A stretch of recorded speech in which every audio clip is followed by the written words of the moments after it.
Mm. Hello there. Welcome to the show. I missed last week, but this week I'm not under the weather and I'm happy to reunite with my friend Eric Peters from Eric Peters Autos. Eric, how are you today? I'm in a good mood today for two reasons. One, I've been enjoying watching Afro Man videos, and two, I've got my Trans Am running again. That's actually where I wanted to start today. Yeah. I thought we could begin on a high note.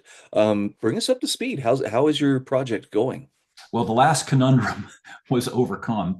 I thought that I was going to be able to start the car last Friday because I'd had everything installed and I double checked twice and looked at it, got the battery reconnected, turned the ignition key. Remember when you had to do that instead of pushing Mhm. the button?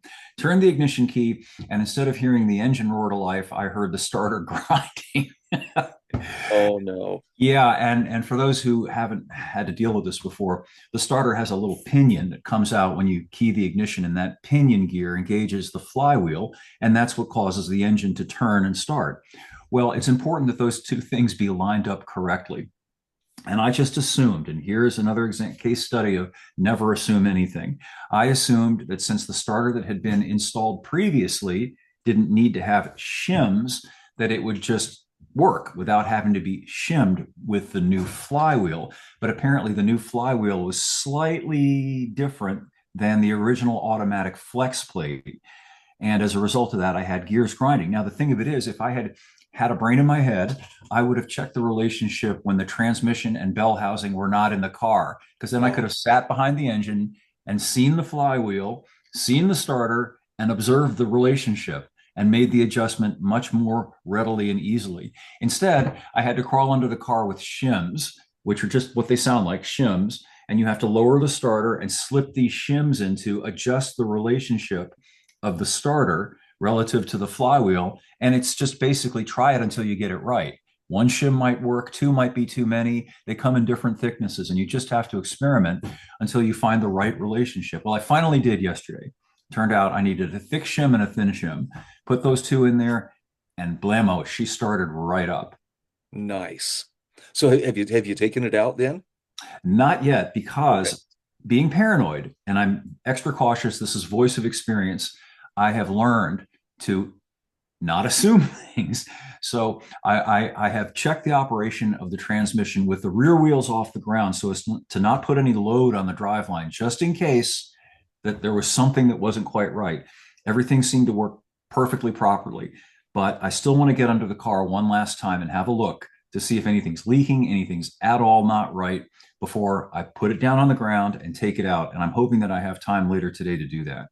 Man, it's understandable though. Looking at the time and money and effort that you have put into getting this project completed, I think you're smart to, scope it out from every possible angle. But man, I'm looking forward to seeing the video because I'm sure you'll do one when you do take it Well, out for that 100%. test drive. Oh, yeah. And by the way, I think it's important to be patient and careful when you're doing any job, even if it's just something basic like an oil change. Don't rush. When you're in a hurry, that's when you make mistakes. Be methodical. Look at what you're doing. Make sure it's right.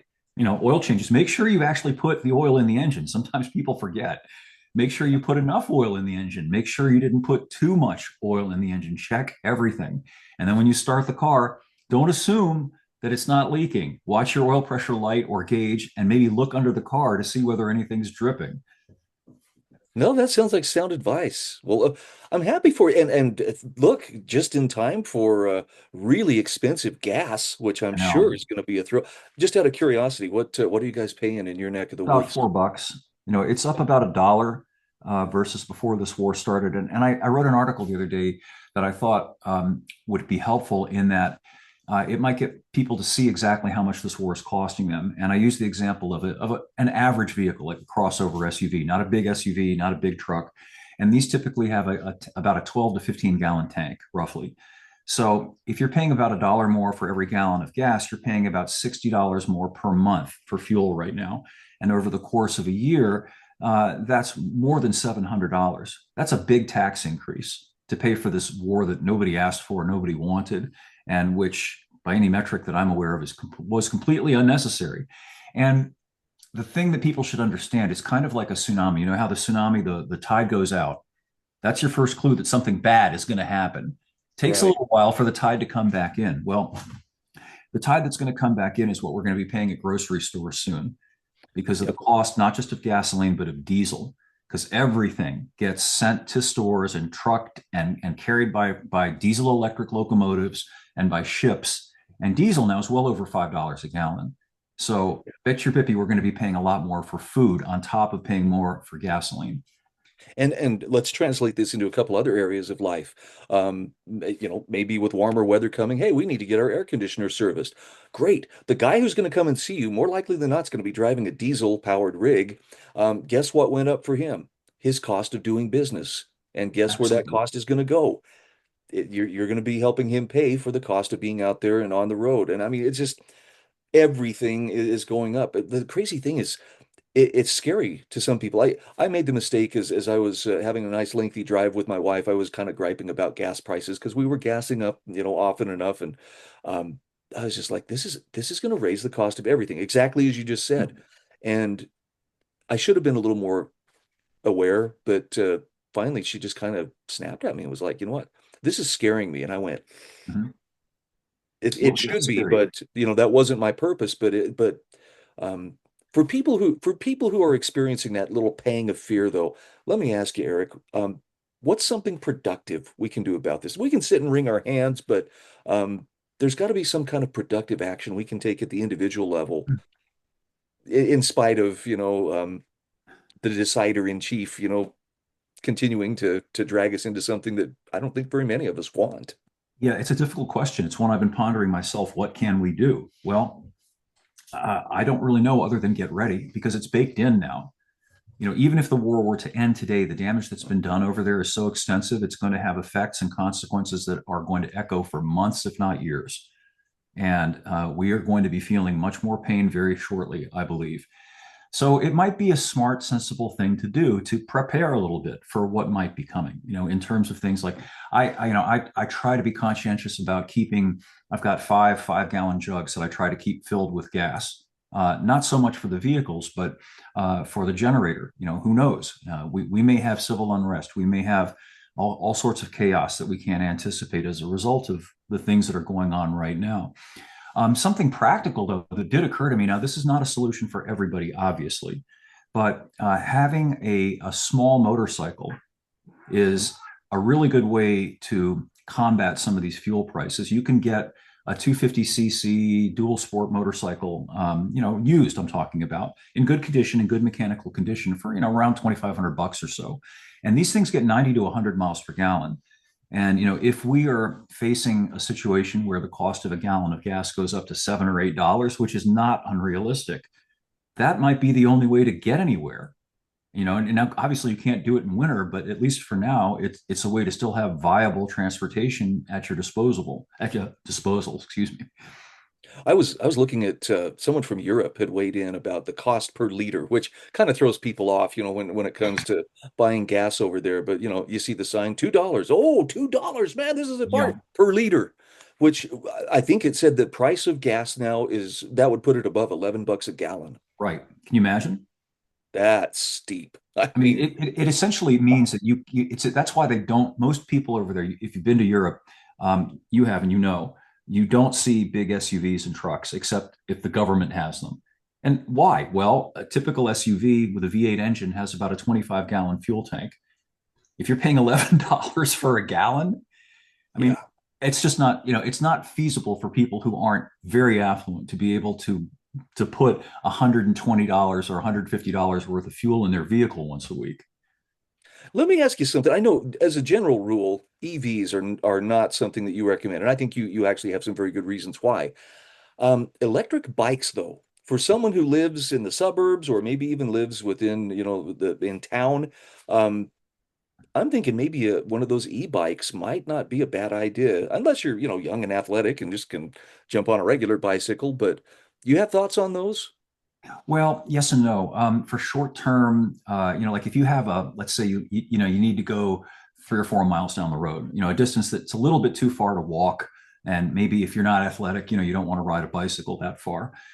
Sure, those things are an option. I wouldn't recommend putting it in your house though. They have a bad tendency to catch fire.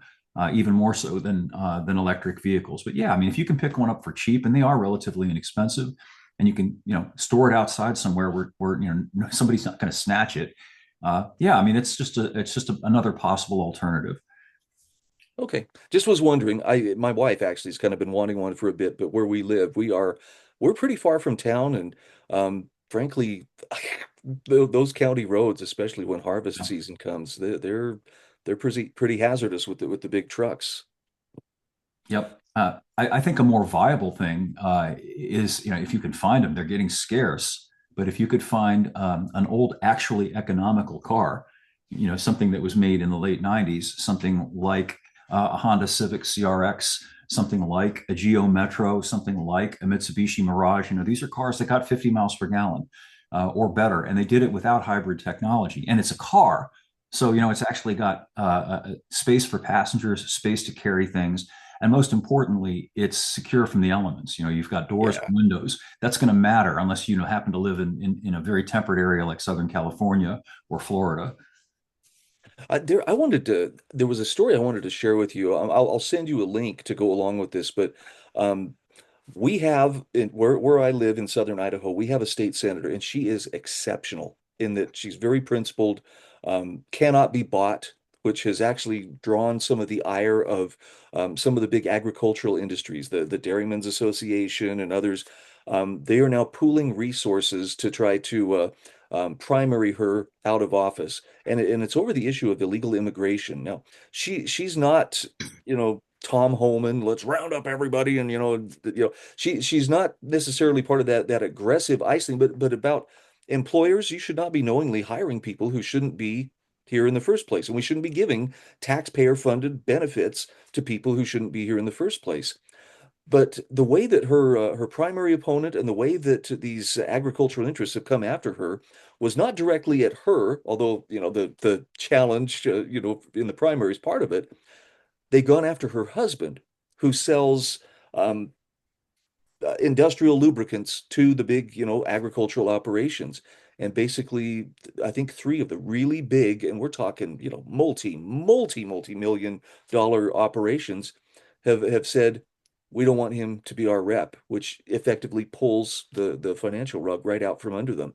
And I bring this up just because when we read about lives, fortunes, sacred honor, like the founders talked about in the Declaration of Independence, we kind of imagine that must have been hard. That must have been, wow, we're really firm about this. But at some point, there's actual skin in the game. Here's a modern example of what that looks like. No, absolutely. If you read about the Revolutionary period in colonial America, the majority of Americans at that time, who weren't quite yet Americans, were Tories, meaning they backed the British government. They were kind of like Ned Beatty in Deliverance, who said, "Look, we don't want any trouble here." It Yeah. took great courage to be a so-called rebel, as they were viewed by the British Crown at the time, to, as you say, put forth not just your honor, but potentially your life in the balance. Because if things had not gone well for people like Jefferson and Washington, they would have been hanged as traitors to the crown. They literally put everything they had on the chopping block, and that's what it takes. And that's what it's going to take now. Unfortunately, nobody wants to be the first guy to step out of the trench and run across no man's land into the field of fire. But at some point, somebody's got to do it, and I salute those who are willing to do that sort of thing. And I also wanted to add to your point. It gets my back up as I think it does yours. These giant corporations and interests that want to exploit the illegal labor and offload the costs onto the community. That's the key thing. They want to pay these people very little money and give them very little benefits, and then the children of those people, they're going to use the local schools. They're going to require health care and all of that. And so you and I get to pay high property taxes and all these other things to subsidize that, while these big corporations get fat and happy off of the proceeds. Well, and it also brings to light that disconnect that I think people are seeing in many places. I see this in Idaho, certainly, where the state government, which exists for the purpose of protecting our rights and making sure that justice prevails, when a harm has occurred, instead of representing the people, though, it more and more is representing its corporate sponsors and those who have the deep pockets to keep, campaign funds flowing and lobbying efforts and so forth. I'm not sure that all that many voters pick up on that when they're standing in the booth, but there's a very real divide, and it's becoming more and more clear that more and more state government appears to govern on behalf of the donor class and less on behalf of the actual people that they're supposed to be out there representing. Yeah, well, I think that there's pervasive cynicism now, and that cynicism is based on reality, on an understanding that that is precisely what the situation is. This whole notion of public service really ought to be just that, i.e., not for profit. Yep. I think that there's a case to be made that people ought not to be able to profit in some way at all from being involved with business that has to do with the business of government. I don't know exactly how you flesh that out, but surely there are ways to flesh that out. And this revolving door business, you should perhaps be disqualified from being in charge of a regulatory body if you have ever worked for the industry that you're going to regulate, and you may should be perhaps prohibited from ever working for that industry for profit after you leave service as a government regulator of that particular business. Yep. It's hard to see, this happening, but I really think that every one of us, whether you're into politics or not, you've got a decision to make from the standpoint of, do you continue to give your consent? Do you continue to go along with it? This was one of the conversations I was also having with my wife on our last trip was, you know, there there's a really good chance that all of the momentum we were feeling this time last year has not only dissipated but is now in reverse. Yep. And I just said, if the Democrats sweep the midterms, the Republicans deserve to lose because they had it. They had it in their hands and then turned around and betrayed their base. Yep. And it sparked a discussion of, well, what's the right thing to do? Do we continue to go with the ones who at least are trying to slow the roll of tyranny, or do we go with the ones who have just flat out said, we'll round up everybody we can and prosecute them when we get back in power? Um, I don't know about you. I'd rather face an enemy who's being upfront about what they're doing than one who's sticking a knife in my back while telling me, no, really, I'm on your side. I would too. And in particular, I am tired of cowards and hypocrites. You remember a year ago, or well, during the 2024 election, when people on our side of the aisle, putatively, were pointing out how the people on the left were unwilling to acknowledge that Joe Biden was clearly senescent, clearly somebody who should no longer be in the position that he's in. And the Democrats wouldn't acknowledge it until the very last minute, and then they shoved Kamala Harris in there.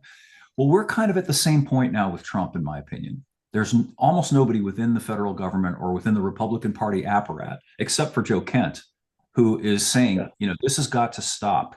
This is out of hand. And if we don't do something about it, we're all going to drown. This is not just about Trump, it's about all of us.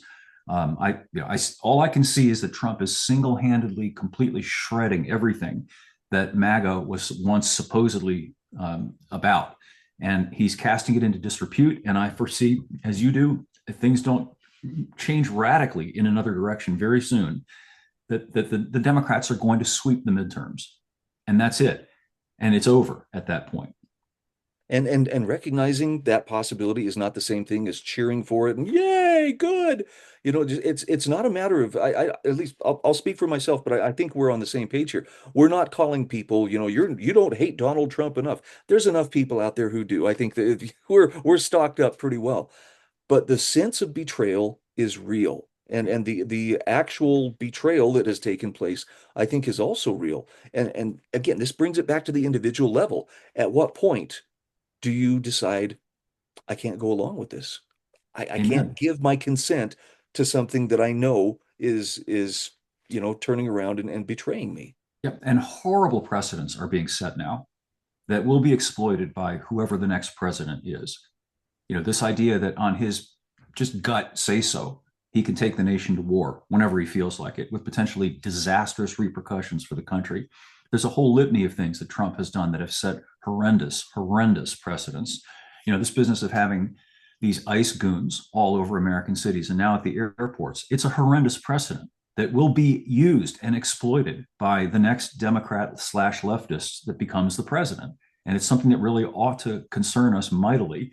And we still have a chance perhaps to do something about it. And if we don't, well, then, we're complicit in it.